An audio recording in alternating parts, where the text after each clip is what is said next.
how are you doing? Very well. Very well. So Dave and Anna, it's awesome to be sitting down and chatting with you around outstanding opens. I know that's something you're both super passionate about. Yes. And as part of the Marshall White Way, really open homes are that big public showing of how great Marshall White is as a business. And there's a big expectation, I think, when people turn up. There's also a big expectation that the vendors have that the opens are going to be sensational and super effective along those lines. Yeah, absolutely. Yeah. So why don't we talk through this process and see where are the elements that we can start to see to upgrade and enhance and make sure that Marshall White Way is really consistent. I think one of the challenges that can come up is if you guys go out to a listing appointment and say, we always do this at opens, if everyone in Marshall White isn't always doing it at opens, it's sort of almost you've self-bombed yourself without even recognising it. Yeah, it's really important to have that consistency. Yeah. Across all offices, not Absolutely. just our office. Yeah. So how about we start with talking about preparation and setting the open home up for success? Yeah, of course. Yeah. Well, as you know, Thursdays and Saturdays are our busiest day. We could have up to 10 or a dozen open for inspections back to back, starting anywhere from 9 a.m. to 4 p.m. Yeah. And preparation is key to have them run smoothly and be successful and just go with ease. Even as early as our pre-campaign meeting with our vendors, we will tell them to set the property up how they want it to be presented. So in terms of lighting, airflow, puffed cushions, whatever it is, music, we'd love to be able to get there, turn the key, and it's showtime for us. That's, owner leaves and you arrive. Yeah, walk in, utilise the entire half an hour. Yeah, fantastic. Exactly. So those presentation tips are done well and truly in advance. It's not a surprise to the owner. Yeah. And therefore your productivity can be even more effective with that. Yeah, and 9 times out of 10 it's in conjunction with a stylist anyway. Yes. Yeah. Any other preparation you like to do prior to? Yeah, so we work in a team of 4. We'd love to have 2 to 3 people at the first open for inspection. We always know who's arriving first. We always know who's taking notes. Generally, all of us at the first open for inspection. We'd like to know in advance which clients are coming down. So any other clients, even if it's from the Hawthorn or whichever other office, to meet and greet them and give them extra attention. Great, excellent. So there's a fair bit in there well and truly from a preparation point of view. That clearly allows you to walk into the open feeling good about knowing all the bits and pieces are well and truly covered. Yeah, absolutely. Let's talk about product knowledge then. Because I think when someone turns up to an open and they ask a question, if there's an intelligent response back, David, it makes a big difference. Without a doubt. I think you've got to be mindful you're standing, in most cases, on the biggest asset that a person might potentially own. So you've got to be well prepared in terms of, there's little things that you need to know, heating, cooling. They're the 1%ers, but you need to know them. But not only that, land size, are there heritage restrictions, what can and can't be done in the street. Further to that would have been the recent sales.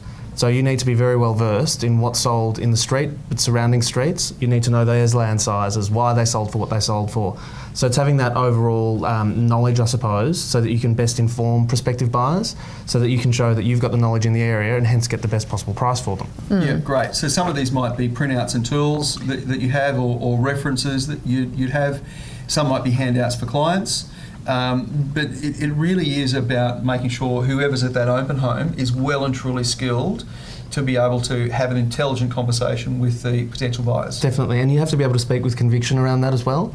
You need to actually believe in what you're selling, and also knowing the sales is a big part of doing that, but also dealing with objections. So we often will, before a campaign starts, we'll talk about, okay, what could the objections be on this particular property and how will we get around them if they're brought up at the inspection. So nothing catches us off guard. That's great, that's great. So it can be something as simple as I don't like the colour of that wall, or there's a crack there, or something like that. Correct. And you're able to respond to it as opposed promptly, to a bit deer in the headlights. Correct, it's our job to provide solutions. So much more effective.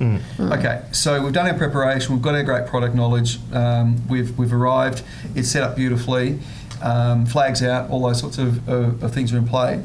How important do you think your open energy is to how the open is perceived? Who turns up at an open? Buyers, potential sellers, nosy neighbours, friends of the owners to check you out. Absolutely. And potentially other agents. So it's a relatively influential group of people who actually are turning up. Absolutely, yeah. So open energy, what are your thoughts? Needs to be high at all times, whether it is early in the morning or late in the afternoon, you have to treat every open for inspection like it's your first. And I think we feed off each other in that regard. We always have to be upbeat, greet people with, be courteous and happy and excited to see them, and respond to their needs. Yes, yeah. So when you say you feed off each other to support each other, or if you're noticing someone's, come on, there's one more open. Let's go. Exactly. Yeah. Okay, good. Yeah, there's a bit of that. That's good. Big camaraderie in the team. And therefore, taking that open energy into the greeting process, what do you think are the key components there? I think you always need to be friendly, clearly, but also engaging with the buyer, because it's the point in time where you'll probably be having the most important conversations with the buyer when you're face-to-face with them at the property. Absolutely. You can always do the follow-up on the phone call, which clearly you need to do, but oftentimes that initial contact is when, I wouldn't say necessarily you're catching them off guard, but it's probably when they're the most receptive to a conversation, and for us, gathering information is crucial. Yeah. But obviously friendly, welcoming to the property, hoping they enjoy their inspection, just being very polite, courteous, but also providing information if it's needed. Yes, yeah. So you're, let's say I arrive at the open home, you'd greet me in an appropriate way, which is, good morning, how are you doing today? Great to have you here. Along those lines, are you grabbing details right up front? Normally we do. So normally, I suppose a typical introduction would be, morning, my name's David, this is Anna. Do you mind if we jot down your details quickly, or whatever dialogue you want to use? Great. And then there's a number of questions. Yeah. Always provide them with a brochure first. Yeah. Yes. Like So we give them something before we receive. Yeah, absolutely. And that's normally the initial queries would be around sort of what suburb you're living in at the moment, what's prompting you to make the move. We don't get into too much dialogue initially. Yeah. What's prompting you to make the move is a great question. Yeah.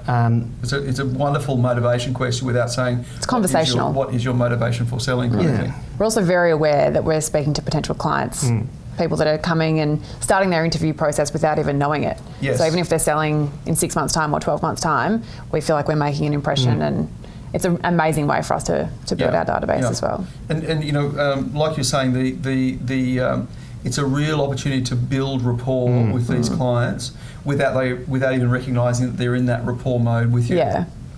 Fantastic, great.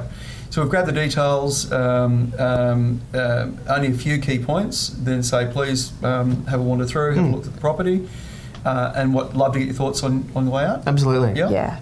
So I hope you enjoy your inspection. We'll have a chat on the way out. If you have any further queries, we'll be speaking with you type thing. Yeah, fantastic. So they're scooting around. The two of you have really stayed out the front of the property. Yeah, generally. Yes, yeah, great.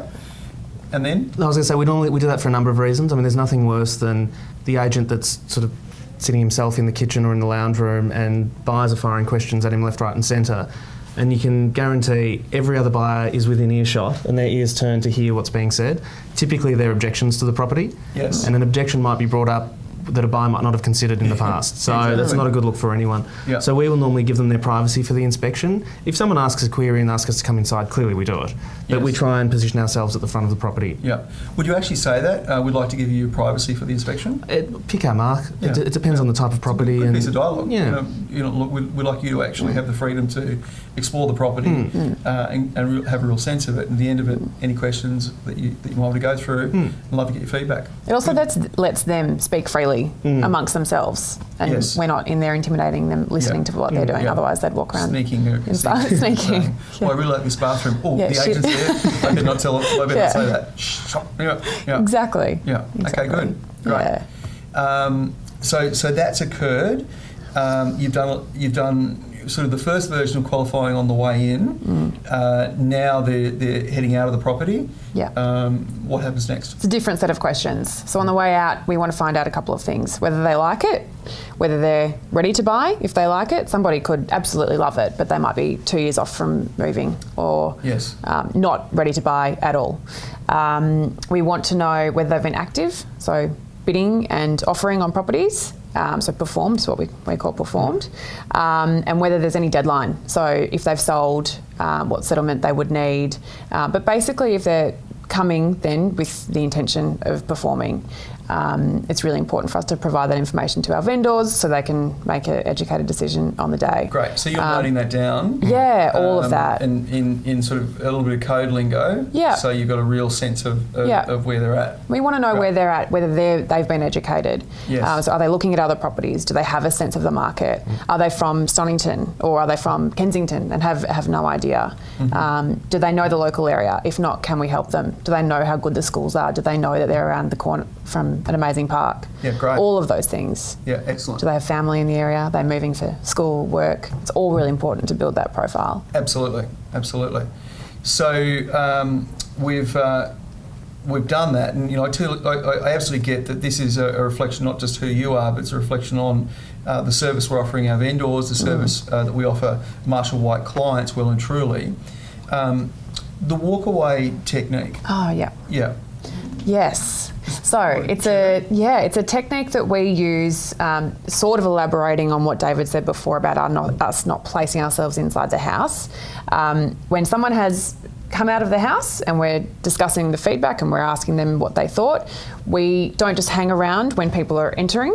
We do a little bit of a walk up the side, the pathway, and we ask them for their opinions there. Because if it is a negative opinion or they don't like the house for some reason, whatever it is, we don't want any new buyers to form an opinion. Yeah, and based on those comments. Yeah, you might have 60 buyers come through a campaign. Yeah. One's going to buy 59 aren't. Yeah, exactly. So why have 3 buyers who it doesn't suit or I don't like that about the property influence the one that does fall in love with the property? Yeah. And if they are being negative about the property, which often happens at every inspection, we quickly move them on and move them away from the other buyers.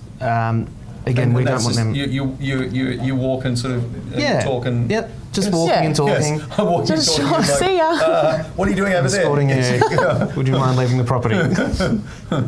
Yeah, well, just short, sharp, meaningful conversations. Obviously, we won't spend as much time with someone who isn't interested as we would with someone who wants to be kept informed. Someone who is interested. Yeah, exactly. So what that's done brilliantly is we've done the preparation, we've got great product knowledge, we've had great open energy, we've greeted them well, asked a couple of qualifying questions at the beginning, identified some additional components that have really helped us build rapport with the client and utilise the walkaway technique if and when we need it to ensure that we're not, I'll use the word polluting other people with a view on the property that is not relevant for the person who's about to walk in. That's right. Yeah, fantastic. And what that's done is give you a fantastic knowledge source, an information source to then follow up effectively. And then what do you do as a team? So if it was the two of you, would you then strategise who's going to follow up who? So normally we'd sit down literally and go through the list and say, okay, I thought Anna had the better rapport with Mr. and Mrs. Smith. I probably got along with John Berenson, whoever it might be, and we'll as we go. But we'll allocate who we'll be speaking with who, essentially based on what happened at the inspection. More often than not, we'll probably know a lot of the buyers anyway, given the marketplace. Yes. And we sell similar type homes, so the chances of sort of cross-pollination, so to speak, is quite high. Or if we know that a buyer's dealing with another agent within the company, that's always a question we ask as well. We'll defer them to whoever it might be, whether it's Ray Tomlinson or Marcus or whoever it is. Yeah, fantastic. So guys, awesome insights around outstanding opens. I totally get that this whole point that opens are the reflection of how great you are, and I love the line you said that people are starting the interview process before they even recognise that, and take on board the rapport building opportunities that in this face-to-face mode. I think it has a lot to do with how effectively the phone follow-up is afterwards, how you treat someone in an open home as well. Absolutely. Yeah. So, just as important. So thank you so much for sharing this. Thank you. It's an important part of the Marshall White way. Thank you. Thank you.